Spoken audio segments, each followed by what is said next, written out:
Hi, everybody. Thanks for coming tonight. My name is Tim, and I get to introduce the Michigan Humanists, the sponsor of tonight's lecture, and our speaker, Marissa Potter. Lecture tonight is going to be entitled, Bridging the Divide, Finding Humanity in the Opposition. First, I'll tell you a little bit about Michigan Humanists. We have two parts of our mission. First is to advance the secular community, and secular means identifying anyone identifying as an atheist, agnostic, humanist, skeptic, or a free thinker. And the community means that we share experiences, offer support, and engage in community service. Essentially, we want to end the bad vibes attached to being a non-believer. The second part of our mission is to promote humanist values. Those include reason, science, and church and state separation. More specifically, we oppose the influence of religion and pseudoscience in public policy, and we defend the rights of non-religious people. We have a lot of events, and I'll just tell you a few. Monthly, we do Cafe Inquiry, Skeptics in the Pub, Living Without Religion, and the Sci-Fi Book Club. These lectures take place quarterly or so, and annually we have our Secular Summer Retreat and the Solstice Dinner. Specifically on the Secular Summer Retreat, that is coming up in July, Friday through Sunday, July 11th through 13th. Registration is online and it closes on Sunday, July 6th. If you need help with the online registration, somebody at the table that's right outside can help you with that. We also have volunteering opportunities periodically. Long Lake Work Day was just last month, or just this month in May, and coming up on June 21, and this is a long one, from 9 in the morning till 8 at night, we are going to be tabling again at the Pride Festival. There is a sign up for that also at the table right outside, or you can do that on the website. Hopefully you want to stay connected with the Michigan Humanists, and to do that, you can go to the table outside again and sign up for our newsletter. You can make a donation there. You can pick up a calendar of events or some stickers, and of course you can find all these things online as well. After the lecture tonight, there's going to be a Q&A like we normally do, and there's going to be a new post-lecture hangout, and that is going to be the Palace of India. The address for that is 138 Fulton Street Southeast. If you're feeling ambitious and you want to walk there, it'll take you all of 6 minutes right through Veterans Park there, or you can just drive, it's only a couple minutes away. With all that, let me tell you about tonight's speaker, Marissa Potter. Marissa makes her living in music.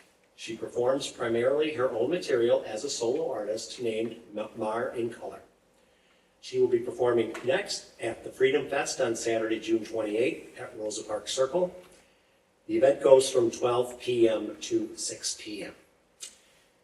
The next day, she is going to be performing at Sit and Stay Winery in Kalamazoo from 2 to 4 p.m. Of course, that is going to be Sunday, June 29th. You can also follow Mar in Color on both Instagram and Facebook. She is also a music educator and coach for aspiring singer-songwriters. Her side gig is why she is here tonight. Marissa served on the Wyoming City Council for 8 years. She was first elected in 2016 at the age of 23, while still a music student at Grand Valley State University. Last fall, Marissa was re-elected for her third term. She was first elected after winning a contested primary and defeating a long-term incumbent. Since then, in her last 2 re-elections, she has run unopposed. Besides being the youngest council member in the history of Wyoming, she's also the only one who is openly non-religious, and this possibly might be the most important thing, she is the only one with green and blue hair. Marissa is a multi-passionate individual. Her journey has been anything but linear, and she cannot wait to share some of the lessons she's learned along the way. So if you'll join me in welcoming Marissa Potter, Bridging the Divide, Finding Humanity in the Opposition.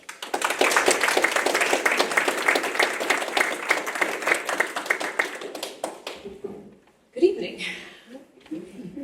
am so excited to be back here chatting with you guys tonight about something that's been on my mind for a while now. So I'm just going to dive right in by explaining how I arrived at this topic. I'm sure I'm not the only one here who looks at all the grumpy old conservative white dudes on TV who are running the show and thinks, those guys are the worst. And I've been saying this for years. If there's ever a purge, I am going straight for Mitch McConnell, I'll admit. But the thing is, just about every random city and town in America is run by a panel of old conservative white dudes. Some cities are lucky enough to have progressive leadership, but thanks to gerrymandering and other voter suppression tactics, it's not uncommon to see a place that has a balanced or even slightly left-leaning population represented by mostly conservative old white dudes. So let's zoom into the city that I live in and represent, Wyoming, Michigan. In the last presidential election, over 53% of Wyoming voters cast their ballots for Harris, with only 46% for Trump. And yet somehow I am the only left-leaning council member with 6 conservatives. So why am I standing before you tonight, ready to launch into a big long rant about bridging the divide and finding humanity in the opposition? Because over the past 8.5 years that I've served on the council, I've been in the unique position of getting to know the conservative old white guys who run my city. And it's dramatically changed my view of that demographic as a whole. I don't know about Mitch McConnell. That guy might actually be the devil if it turns out there is one. But getting to know and actually like the people that I've served alongside in Wyoming has led me to believe that, for the most part, Republicans, conservatives, even Trumpers, they don't have bad intentions. They have more in common with us than we realize and are generally good people. Now, I know some of you are already internally rolling your eyes like, okay, Maura, if you say so. But I want to challenge you to remember that if you're on the left, I'd be willing to bet that it's because you've put yourself in someone else's shoes before. So I'm going to ask you to do it again. Take a second and just try to put yourself in the shoes of a Trumper. He's got these people deeply trapped in a web of beliefs that have become their own reality that genuinely feels true to them. He's got them fully convinced that we're the ones with bad motives, the ones who have bought into a bunch of lies, the ones who want to change America into something dangerous and ugly and unrecognizable. Now, full disclosure, I'm going to go out of my way to play devil's advocate in a way that might sound and feel completely ridiculous. I know these folks are not completely absolved from all blame for the things that they voted for and against, but many of us are so firmly stuck in our own point of view that we don't even have a clue where the other side is coming from, and that's the problem. So I'm purposely playing devil's advocate to the extreme here. My point is not that these people are 1,000% innocent. It's also that they aren't 1,000% evil. They're human. They're multifaceted and flawed and generally well-intentioned, even when misguided, but not too far gone to gradually shift their viewpoints. I've watched it happen over the past 9 years.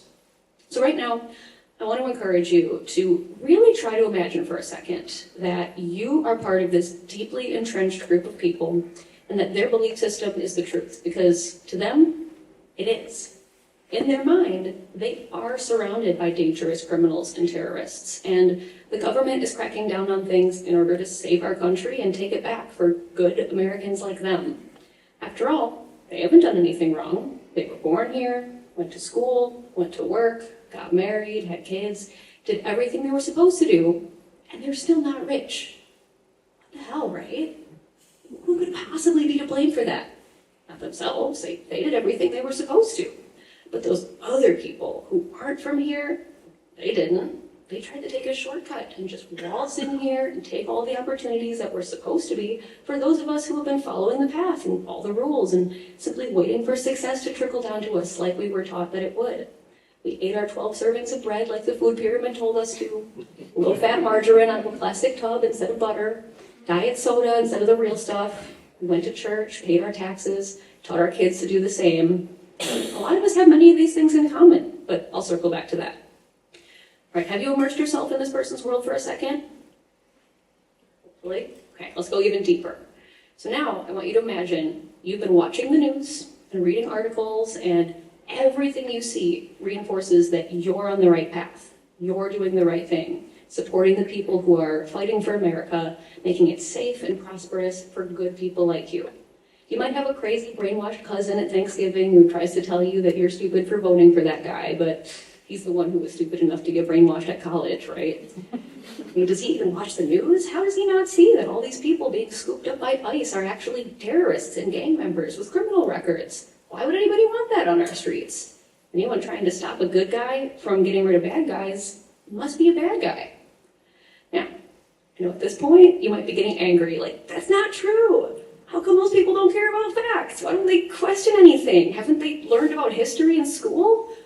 But let's remember a few things here. Number one, they do care about facts. They are fed a lot of facts all day. But the definition of the word fact has become so eroded, and many of us don't have the skills to discern fact from fiction. Well, why don't they question anything? Because again, these are good, law-abiding, God-fearing Americans who follow the path and do what they're told.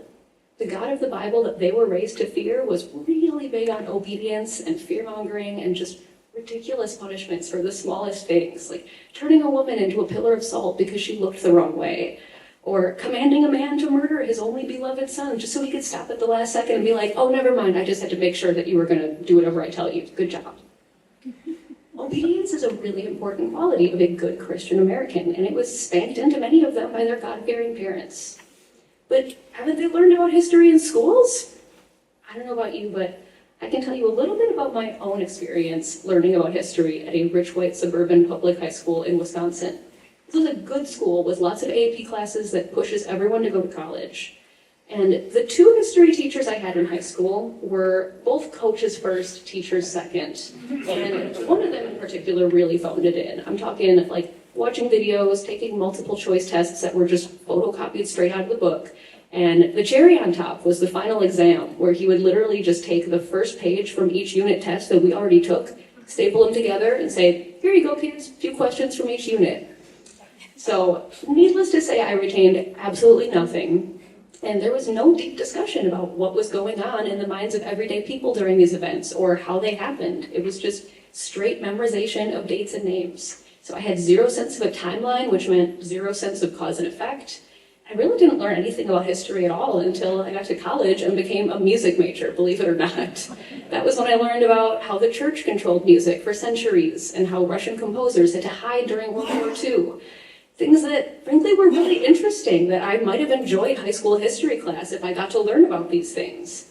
But in America, we teach to the test, not for actual comprehension or retention.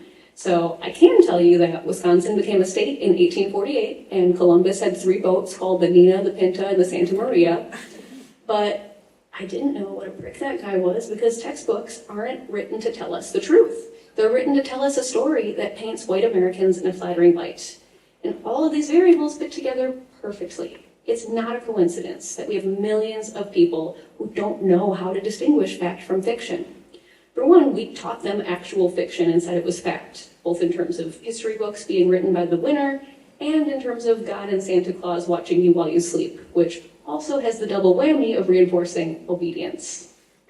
So all of this to say, something I think isn't being acknowledged enough is the fact that Trump supporters don't necessarily support what's happening. They support what they think is happening, what they're being told, and how it's being explained to them by the information sources that they're being exposed to, not the whole picture.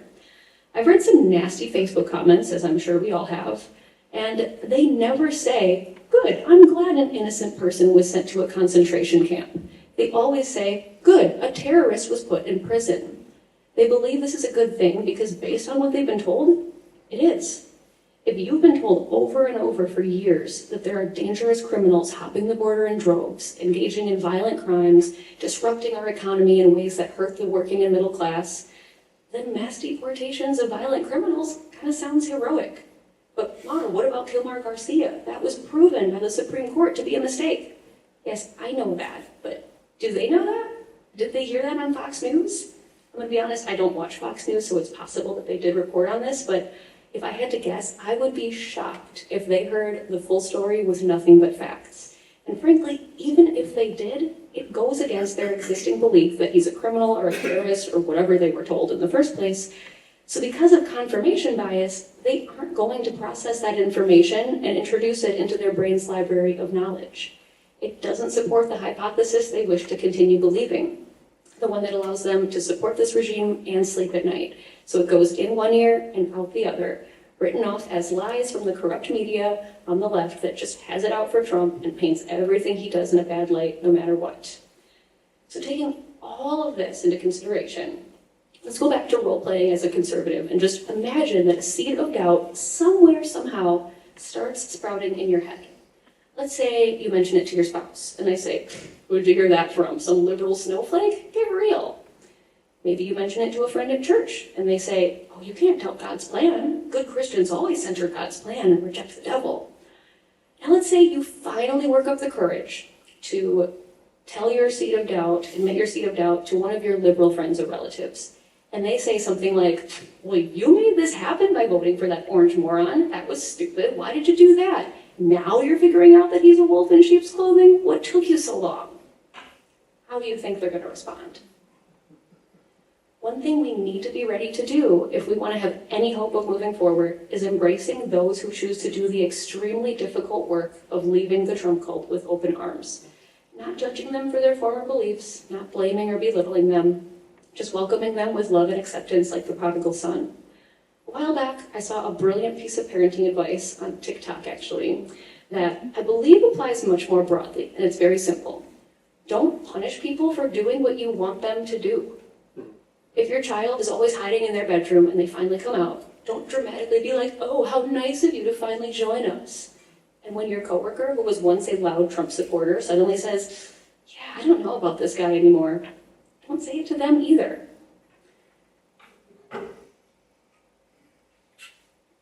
So, how do we fight against these false beliefs that these folks hold about large groups of people they don't know anything about? I'm going to turn to some words that are not mine.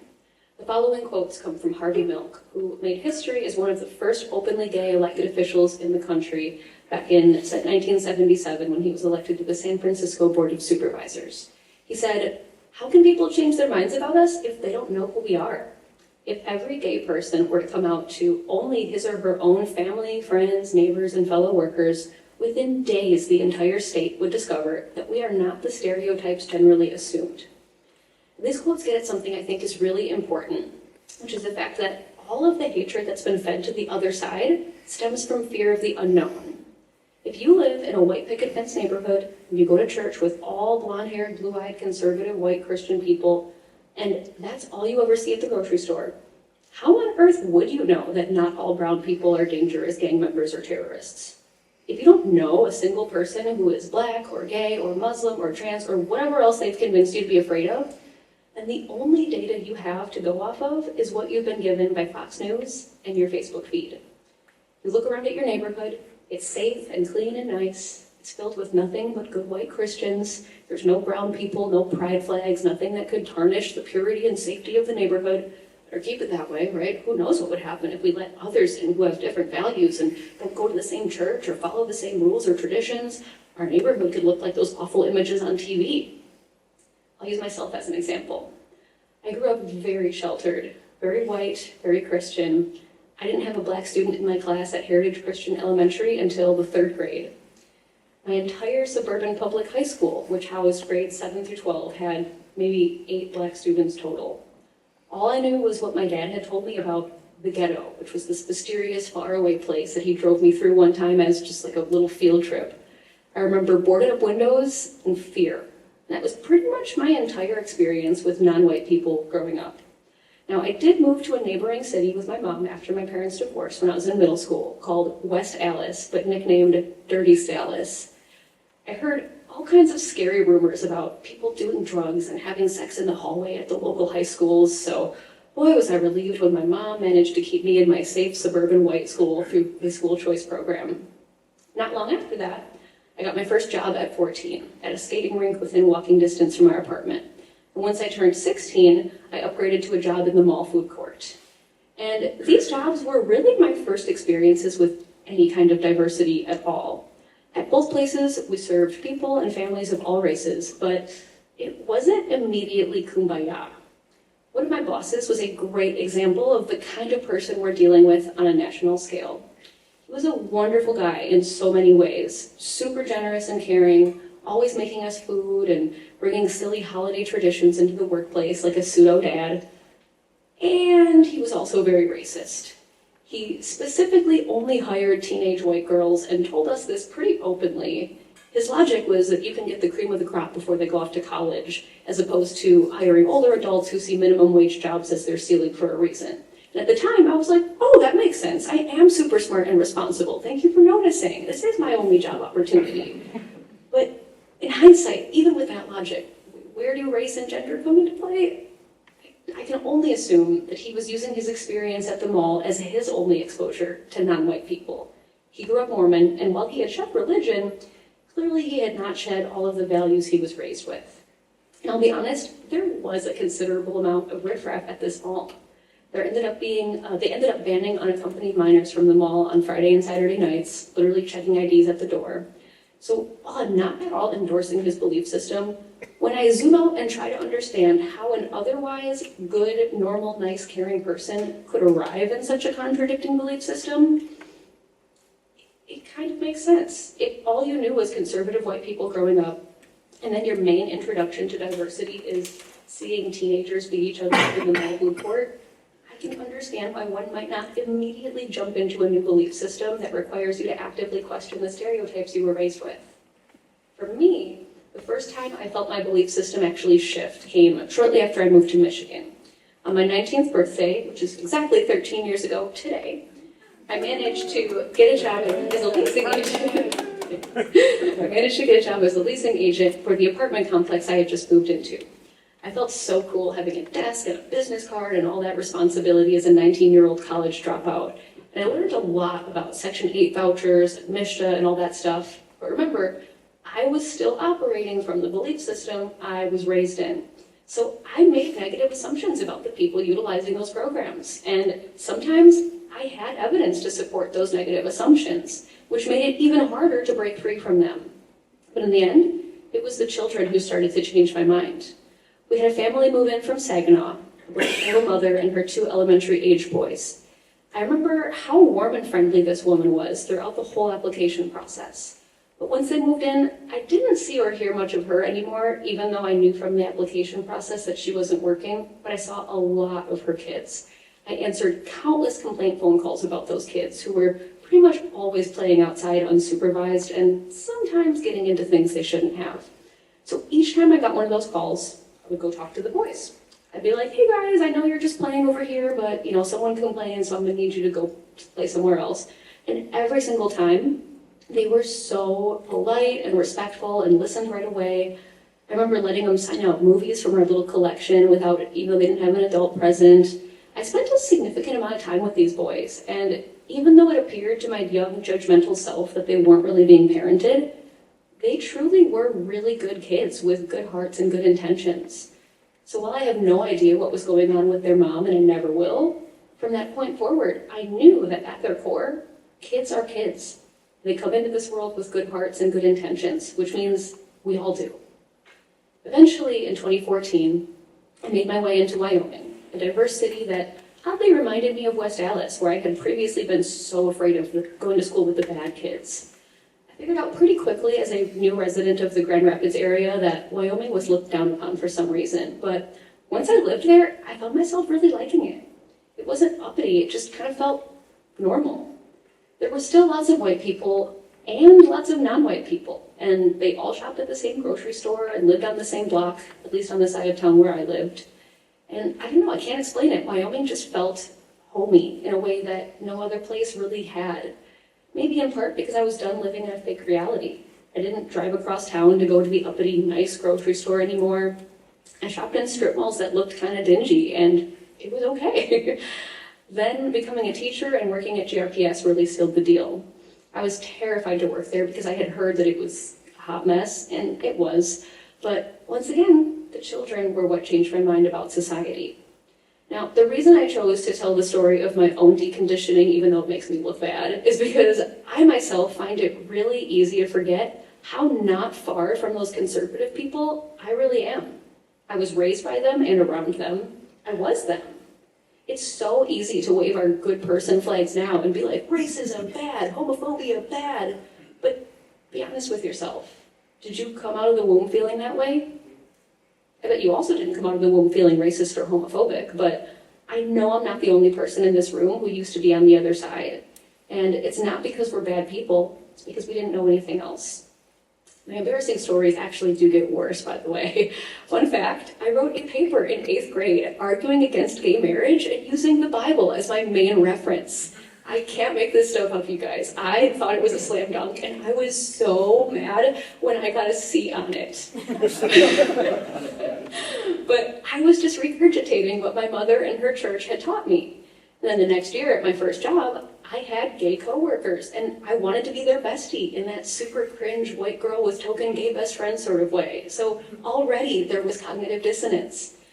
And I had my church beliefs that I hadn't questioned at all yet, but I also had these people I knew in real life who I thought were cool, and I had to reckon with that dissonance. I wanted them to be my friend, but deep down, I sure as hell wasn't being their friend. But Harvey Milk was right. It's a lot harder to maintain ugly beliefs about gay people when you actually know a gay person. They don't immediately melt away, but the dissonance starts to get louder and louder until you can't ignore it. So, let's bring all of this into my experience as a city council member. If you still don't believe people can change, here's a story for you. We had a group of people come to address the council several years ago now called Movimiento Cosecha. They were on a mission to get the state of Michigan to allow undocumented folks to have driver's licenses. Not just so they can drive legally, but for a whole slew of other reasons they laid out for us. I had no idea how many seemingly routine things are out of reach for someone without a driver's license. Even things like picking up a prescription for your child at the pharmacy can require it. So the group made their case, and at the end, they pleaded with us to send a letter of support to the state legislature. So I was open to this, as was our mayor at the time, so we discussed it at the next work session, and my jaw just about hit the floor when a council member I never in a million years would have expected to hear this from said the following words. Well, I agree with Marissa. I was like, hey, really? Are you sure? What am I missing here? Turns out, though, that council member had a son with a criminal record that prevented him from having a driver's license. And because this council member was able to see up close how much a person's life can be impacted by not having one, he was able to empathize with a group of people he normally wouldn't have. Even though we lost that vote in the end, that moment stuck with me because it was the first time I watched somebody grow in real time and go against the party line decision they normally would have stuck with due to a personal connection to an issue that led to empathy for a much larger group of people. Now, while I was puzzled by that interaction at first before I had context, there is one council member I am still even more puzzled by to this day. This person is one of the most friendly, kind, caring, personable humans I have ever met. They have a medical background, so anytime they meet somebody who has any kind of injury, they ask a million questions out of deep concern for that person's well-being, offering whatever help they can. They always have the biggest smile on their face. They love nothing more than connecting with others and getting to know people. And at the same time, they have said some of the most ignorant things I've ever heard and voted for the most hateful agendas. How can somebody who cares so deeply for people on an individual basis vote in a way that says, screw everyone else? Is it because this person is secretly evil? I highly doubt it. This person is simply operating from the worldview of that anonymous person that I walked us through a little while ago, using everything they know from all the info sources they are exposed to. So there has to be a way to show people like this where their worldview is contradictory. But I'll tell you what doesn't help is calling those people racist or sexist or homophobic bigots or whatever else you're thinking. So what do we do then? Treat their delusions like fact? Just lie to them? No, but we absolutely must make sure they still know people outside of their bubble. If we cut off all connections with these people, their echo chamber only gets louder, and those momentary glimpses of things that go against their worldview are gone. In another one of my earliest memories on the council, right when Trump first pulled us out of the Paris Agreement, there was this environmental movement online with mayors from all over the country pledging to prioritize sustainability in their cities, regardless of what our federal government does or doesn't do. So naturally, I was like, hey guys, we should think about doing this. And the mayor at the time said, okay, sure, I'll second this for a discussion. So they did let me say my piece. We had a discussion. Ultimately, I didn't have enough support to make it happen, but what stuck with me was a conversation I had with one council member when the meeting was over. So during the meeting, while they were all arguing about dollars and cents, I said, okay, but what about the fact that it's just the right thing to do? And after the meeting, one council member came up to me and said, hey, thank you for bringing that up. It had never even occurred to me to think about that. It's like, I'm sorry, what? You're in charge of a city, and it doesn't occur to you to think about doing the right thing unless there's a financial incentive. Again, this person wasn't a bad person at all. He truly wasn't trying to be an anti-environmentalist jerk. He was just doing what men in suits do, what they're trained to do, right? Maximize profits, minimize expenses. Doing the right thing just because generally isn't a topic of discussion in those circles. But once he heard someone make that point, he was receptive to it, like any well-intentioned person would be. One council member in particular, who has had a great character arc, used to be the type to just sit there with resting Squidward face and occasionally say no to things without providing any context for their point of view. It was infuriating. Now, that same person now adds a lot of valuable insight to discussions and looks for ways to do things better. In fact, after several recent meetings, we've said things to each other like, hey, thanks for bringing up blah, blah, blah. I was thinking that. But the biggest jaw-dropping moment came a few months ago when we were appointing a new council member to fill a vacancy. It came down to two candidates, a really well-qualified liberal woman who gave an incredible interview, just full of insights and ideas, clearly a deep thinker, and a conservative guy who was clearly very nervous and barely said 3 words the whole interview.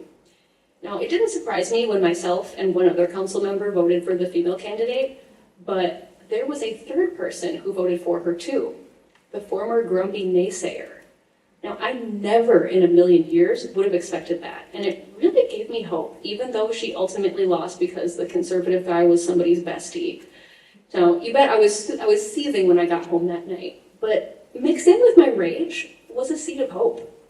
Someone I never in a million years would have expected to vote for a more qualified liberal woman over a conservative guy who's somebody's friend actually did. People can surprise you. So why is it that even though 6 out of 7 council members are conservatives, several of which are very gung-ho for Trump, we somehow have a city government that functions really well and generally doesn't fall prey to conservative nonsense? Because for one, these guys and gals aren't evil people. They're just normal people who raised their hand and said, sure, I'll do this job. Teach me everything I need to know. That's what I did. And because we work closely enough with the individuals who actually run the city to have a relationship with them, we trust them and generally heed their advice, often after a healthy discussion and sometimes with a non-unanimous vote. Also, city issues are just not as vulnerable to misinformation from anonymous news sources or social media. So for the most part, we show up at each meeting and the city manager and other department heads educate us on each major issue and what all of our options are, along with potential repercussions. And they explain everything as neutrally as they can, even though I'm sure it can be hard sometimes, but they do their best. And they talk to us as though we are all on the same team, because we are. We all show up for this job because we want to make things better and take good care of the city for those of us who live in it now and those who will live in it down the road. Take one of my fellow council members who, when I first met them, was fully convinced that the voting machines were rigged because Fox News and social media said so. But now this council member has worked alongside our city clerk for years and just seen how many things happen behind the scenes to ensure that every election is fair and transparent. So I haven't heard them express that same distrust for some time now. Maybe they still feel it on a national level, but restoring trust doesn't come from the top down. It comes from the bottom up.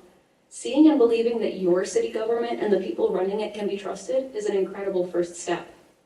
The other variable that is absolutely crucial to our success as a council is the fact that while our state, federal, and even county representatives are beholden to the interests of a party that already has a pre-decided set of opinions, we were all elected as nonpartisan representatives. At the city level, the vast majority of our issues don't have a clear right versus left distinction at first glance. Some of them certainly could if you dig a little bit deeper, but we were each elected as a sovereign human with his or her own viewpoints, not as a representative of a party that won't fund our re-election campaign if we don't vote a certain way. And I think it really allows us to look at things at face value in a way that we can't do on the national level. So, what's been the common denominator so far in many of these character arcs, including mine? Person-to-person connection. No matter who it is, we as humans can always find something to connect with other humans over. I've been fortunate to have music as my primary means of connecting with others, and it's so wild how many different kinds of people from different facets of my life have come together to support me in my musical journey, not out of obligation, but with enthusiasm. Humans need music. We love music pretty universally, so it should come as no surprise when I tell you that many of my biggest supporters and fans have actually been my fellow council members. It doesn't matter to them that we have different political opinions. They're at my shows cheering for me, asking me how they can help get my music out there, and just showering me with praise and encouragement that feels genuine, and it really means a lot. They view me more as a fellow human they want to see succeed and blossom than a political opponent. They see me as a friend. And maybe there are some people listening to this who are more distrustful than I am, thinking, okay, Mar, that's what they want you to think. It's how the game is played, you know that. And you know what? Yeah, it should be. If we all played the game by treating one another like friends and rooting for people even when we secretly weren't fond of them, the world would be a better place. Love is not a feeling, but an action word.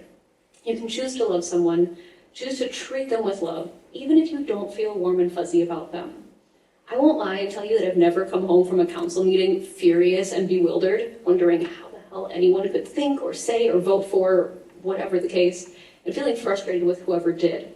But even in those moments, I still have a pretty big soft spot for each of my fellow council members, because while their beliefs and decisions and words and actions may perplex me at times, I can tell they all genuinely got into this for the right reasons and truly want to do a good job. They've just been fed completely different information than I have, and their lived experience has led them down a different path than mine has. But even though they're supporters of an absolutely terrifying regime, they don't wake up, stroke their beards, and laugh maniacally, asking, how can I increase suffering in the world today? I really believe that few people truly do. Many of us on the left have this very justified belief that anyone who supports that evil guy and his evil crew, is evil, plain and simple. Using the transitive property of algebra, if you align with that guy, and that guy aligns with evil, then you align with evil, right? And I really don't fault anyone for feeling this way, but hear me out. What if treating all of his supporters like they're evil monsters who aren't human is only pushing them further in that direction? What if treating them like friends and neighbors and family forced them to act friendly and neighborly and familial? We already talked about Harvey Milk, and I really think he's right. People have a much harder time holding on to sweeping beliefs about groups of people when they actually know some of those people. Because once you get to know just about anybody, it doesn't take long to see the shared humanity in their experience and feel a sense of connection. But Mar, that's not always safe. Sadly, I know that's true for some of us more than others. Harvey Milk himself was assassinated within his first year of taking office. So I'm not at all advocating that anyone put themselves in a situation that feels genuinely unsafe. My point is simply that not all Republicans, not all Trump voters, not all people of any one group are dangerous, which is exactly what we want them to stop assuming. Our society has gotten so separated that we need to relearn how to be a community, how to function as a group and care for one another. Now, it's not going to happen overnight, but these micro decisions that we make all the time add up to incremental change. I'll be honest, naturally, I am 1,000% one of those introverted people who love self-checkout and never talks to their neighbors if they can avoid it. I mostly prefer to be left alone and do my own thing.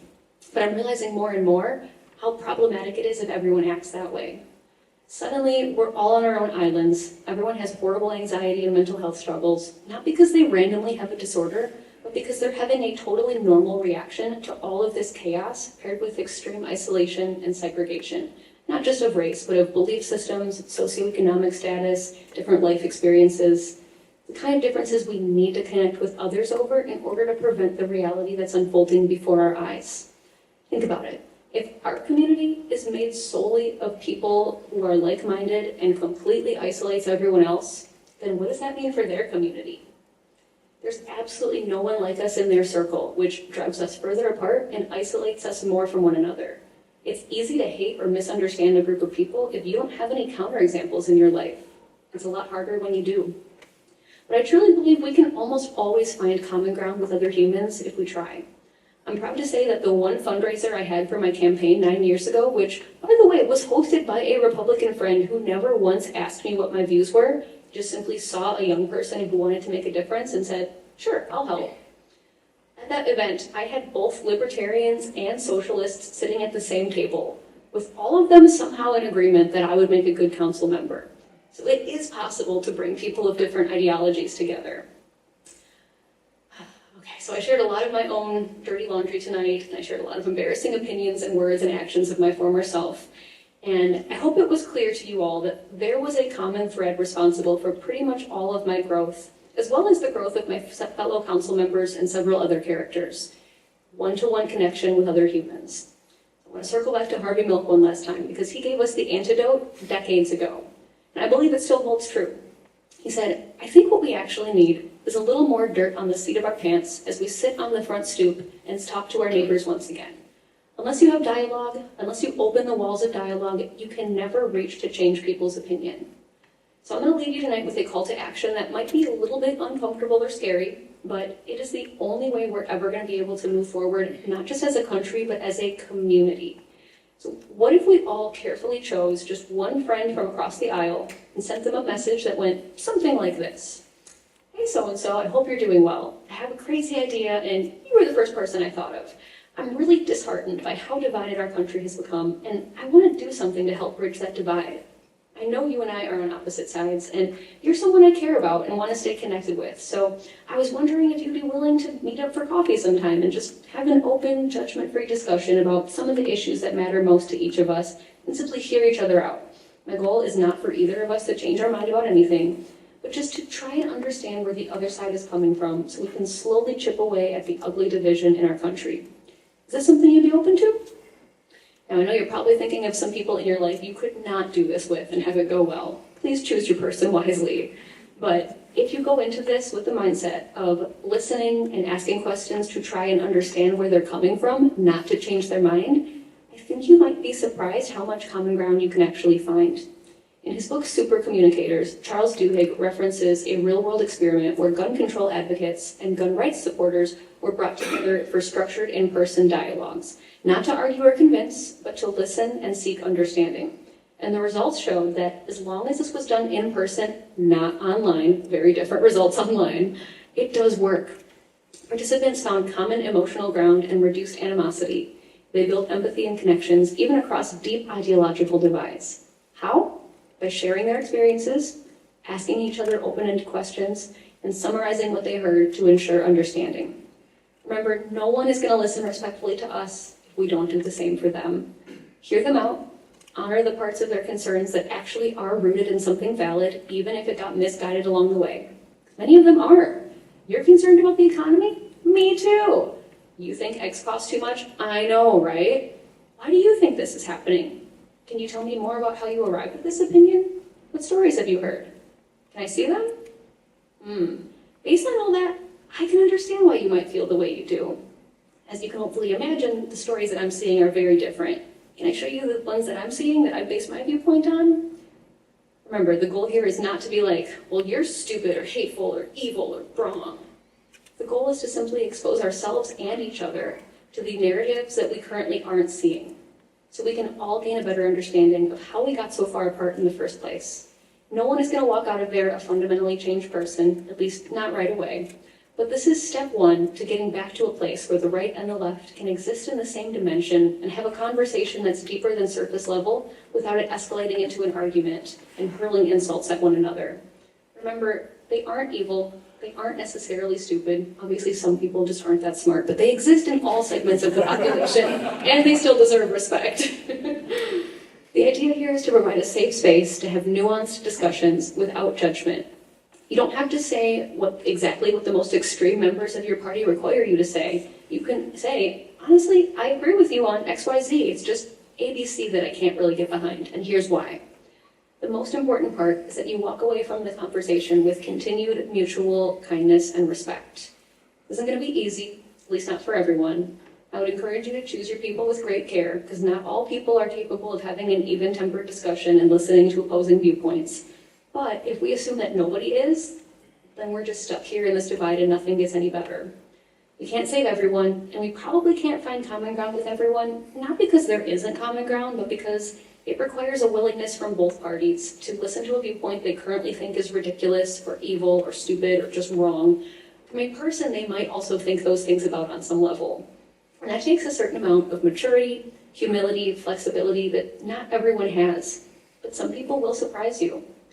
I want to leave you with one last anecdote, and this one's about my dad. One time, he and I were arguing on the phone about the Electoral College. He had just sort of assumed that the electoral votes were equal in proportion to the population of each state so that it was actually fair. And when I stated that I think the Electoral College is nonsense and needs to go, he was like, no, you're wrong. It's totally just as fair as the popular vote. So I literally spelled out the math for him and illustrated how somebody in Wyoming state actually holds more power than someone in California. And he still argued with me that I was wrong. We hung up the phone in disagreement, frustrated with one another. But then he did something a lot of boomers have never done. He called me back and said, so I was thinking about what you said about the Electoral College, and you were right.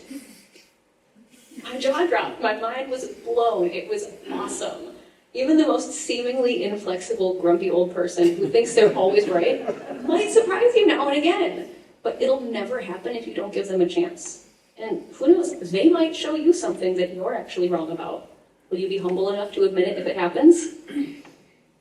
So to wrap things up, there's three key takeaways I want to leave you with. Number one, I truly believe that the vast majority of people are good-hearted, and they're doing the best they can with what they've got. They're not evil, they're just operating from a completely different worldview that may or may not be rooted in the same reality that you're aware of. Number two, people can surprise you. Give them a chance. Anyone is capable of growth and change. Number three, if we want to bridge that divide, we have to start that process from the bottom up, person to person. It's not going to come from the top down. Community is the answer. Also, before you leave tonight, I want to invite you to download this handy-dandy little guide that I created on how to bridge the divide one friendship at a time. It walks you through how to facilitate these difficult conversations, including the sample script that I shared, some ground rules, even what to do if things go south. And also, I welcome your feedback as you try it and learn from it along the way. My email is also in there. So thank you so much for being here tonight. Your presence tells me straight off the bat that you are someone who wants to make a difference and work towards bridging this divide. So thank you. I really do believe that we can get there if we're willing to do some hard things and work together to reconnect with the other side, one friendship at a time. Thank you guys so much.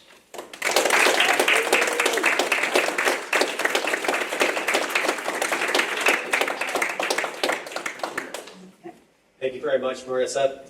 We're going to do things a little bit different tonight because I think we just have one mic here. So if you raise your hand, I'll just give the mic back to Marissa and she can find you and point it out. And to get the question recorded, and you can repeat it as best you know. And then move on. Did you want me to stay here? You have to wander? I'm not sure. Sorry. I'm not sure. All right, well, I guess let's just try. Who has a question, first of all? Does anybody have a question? We start with that. Well, I do. All right. Do you have any, have you had church-state separation issues in Wyoming, or how does that go? Yeah. Good votes, bad votes? So the question for the audience viewing on the recording is, do I have any stories about church and state separation issues in city council? And honestly, it doesn't come up often. The one thing that I actually talked about this at length. I did a talk with you guys like 8 years ago when I was brand new, little baby. But the meetings are still opened with a invocation, a religious prayer, and it's something that like makes me internally roll my eyes, and I just not a fan. But I made a very intentional decision when I was brand new on the council to just choose my battles and not immediately walk in there guns a-blazing like the, grumpy young liberal who just wants to take away all of our traditions. Because I felt like if I led with that, they would immediately write off everything I would say from there and be like, oh, she's just one of them. And I really wanted them to see that I am a reasonable person, because I believe that I'm a reasonable person. So I chose to just kind of let that be. They know that I'm not religious. I don't use the Bible to get sworn in when it's, re-election time. But it's something that once in a while comes up, but for the most part, it's just kind of an open tab that I've learned to live with as a way of keeping the peace so that when I have something to say about something that's even more important, they actually listen to me. And that strategy actually paid off. Like I do feel respected by everyone on the council, past and present. They always let me say my piece and they always give me feedback that I ask really good questions and make thoughtful comments. So unfortunately, I do have to roll my eyes when they start every meeting with a prayer, but I know I wasn't going to have the votes to change that one, so I decided to just cut my losses. Anybody else? Yes. I'm on the planning commission in my township. Awesome. It tends to be red. Yeah, I've been there for probably 20 years. It's an appointed position.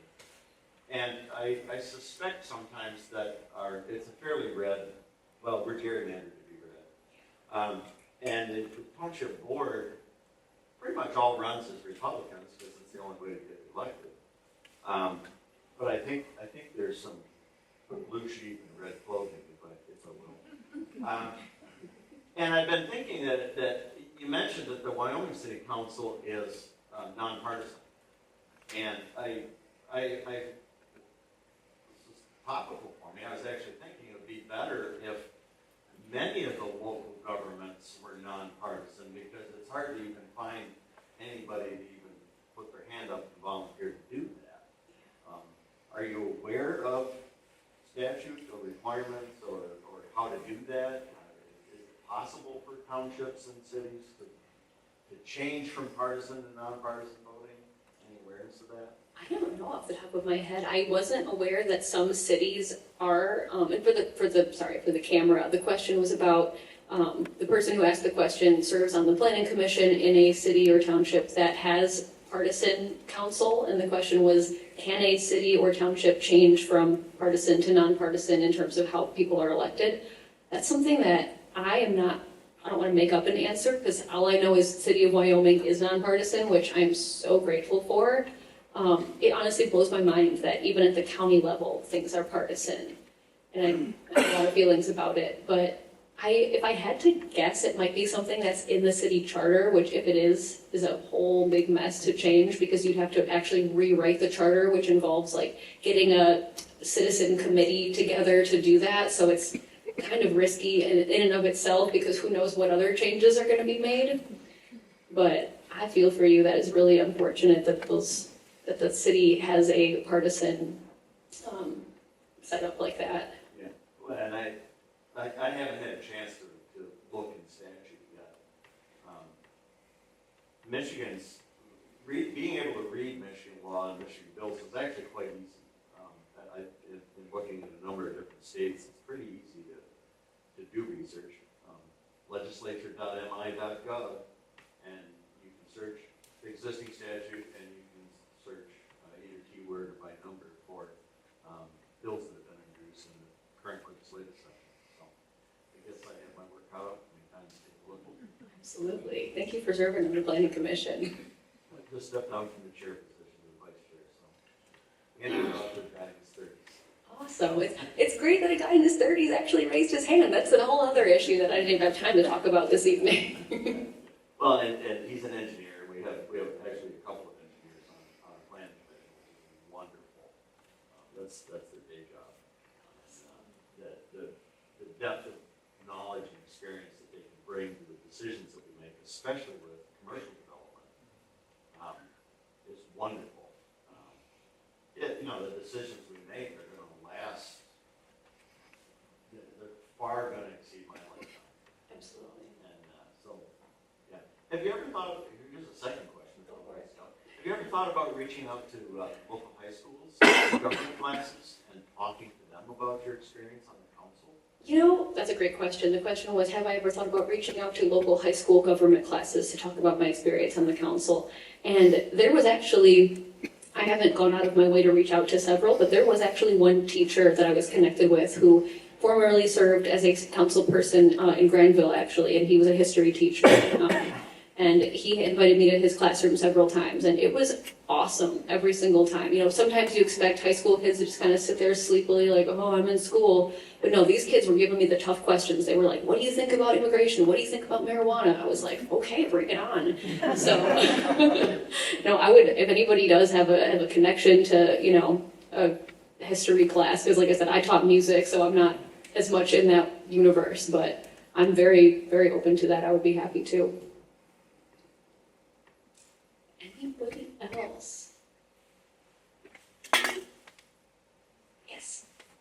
How do you navigate like bridging the divide, specifically with like family members? Because I know you mentioned that your family tends to side more conservative, religious, and like making sure that you're not making more of a division on this personal level when it comes to family.